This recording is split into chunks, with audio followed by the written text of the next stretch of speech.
আল্লাহ পাকের সাহাবায়ে ইজ্জতের কসম, এক ইসরায়েল নয়, এক ইসলাম নয়, লক্ষ কোটি ইসলাম মুসলমানদের দিক চোখ তুলে তাকানোর ক্ষমতা রাখবে না।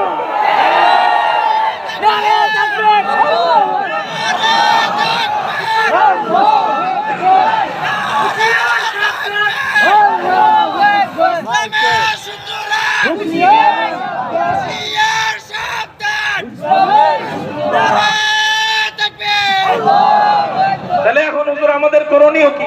মাহফিলে মাহফিলে যাব আর তাকবীর দিব, এই শেষ? শোনেন, একটা কথা বলি। ঢালকানগরের হযরত ওয়ালা, আমি যার হাতে বায়াত, যদিও সব সবক এখনো পালন করতে পারতেছি না, দোয়া করবেন যেন পারি। হযরত বলছে একটা কথা, ভিতরে একটা অস্তে দাজ্জালের যত দিন ঘনিয়ে আসবে, ঈমান চলে যাওয়ার সরঞ্জামাদি তত বাড়তে থাকবে। কথা বুঝতে পারছেন?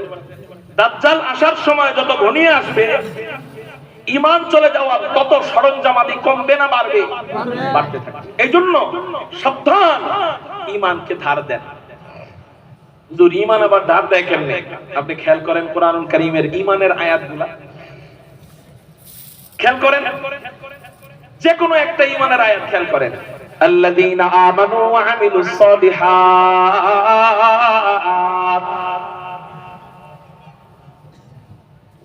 আরেক আয়াত ইন্নাল্লাযীনা আমানু ওয়া আমিলুস সালিহাত, দুই আয়াত গেল। আরেক আয়াত যা মনে আসতেছে ঈমানের ব্যাপারে, আয়াতের ব্যাপারে ওটা বলতেছে। মান আমিলা সালিহাম মিন যাকারিন আও উনসা ওয়া হুয়া মুমিন, যেখানেই ঈমান পাশে আরেকটা জিনিস আছে, সেটার নাম উলামায়ে কেরাম বলেন তো কি?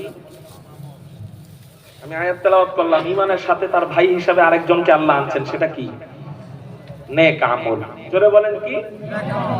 ইন্নাল্লাযীনা আমানু ওয়া আমিলুস সালিহাত মান আমিলা সালিহান মিন যাকারিন আও উনসা ওয়া হুয়া মুমিন, আল্লাযীনা আমানু ওয়া আমিলুস সালিহাত, যেখানে ঈমান সেখানে নেক আমল। তার মানে হলো ঈমান এমন একটা রিমোট কন্ট্রোল, যেই রিমোট কন্ট্রোল আপনাকে ব্যবহার করবে, আপনাকে চালাবে।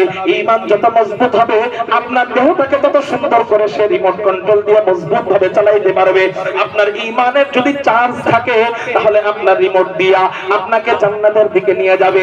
আপনার মনে চাইবে না নামাজ পড়তে, কিন্তু আপনার ঈমান নামক রিমোট চাপ দিলে আপনার নামাজ পড়তে মনে চাইবে। আপনার মনে চাইবে জিনা করতে, কিন্তু ঈমান নামক রিমোট যখন ভিতর থেকে চাপা আরম্ভ করবে, তখন আপনার আর জিনা করতে মনে চাইবে না। আপনার মনে চাইবে জিহাদের পক্ষে না থাকতে, কিন্তু ঈমানের পক্ষে যখন কথা বলবে, ঈমান যখন রিমোট দিয়ে আপনাকে কন্ট্রোলিং করবে, কারণ ঈমানের তো চার্জ আছে। এই জন্য আপনার জিহাদ করতে মনে চাইবে না, জিহাদের বয়ান শুনতে মনে চাইবে না। কিন্তু ঈমানের যদি চার্জ থাকে, তাহলে আপনার ওই রিমোট দিয়ে যখন কাজ করা শুরু হয়ে যাবে, তখন আপনার জিহাদের বয়ান ভালো লাগবে, জিহাদের মাসআলা ভালো লাগবে, জিহাদের কথা শুনতে ভালো লাগবে, জিহাদ করতে ভালো লাগবে। ঈমানের সর্বোচ্চ চার্জ থাকলে ওই ঈমান নামক রিমোটটা আপনাকে এমন হতে পারে জিহাদের ময়দানে শহীদ করে জান্নাতে নিয়ে যাবে। ওটা হলো ঈমানের চার্জের পাওয়ার। আপনার শরীরটা মনে করেন এসি, আর ঈমান নামক জিনিসটা হলো এসির রিমোট। ওই রিমোটে চার্জ না থাকলে এসি চলবে, ঈমানে চার্জ না থাকলে আপনার দেহ জান্নাতের দিকে চলবে না।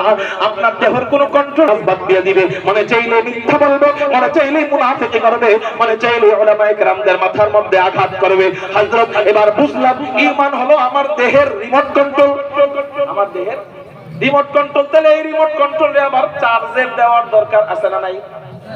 রিমোট চার্জ ছাড়া চলে, ব্যাটারি চার্জ ছাড়া চলে।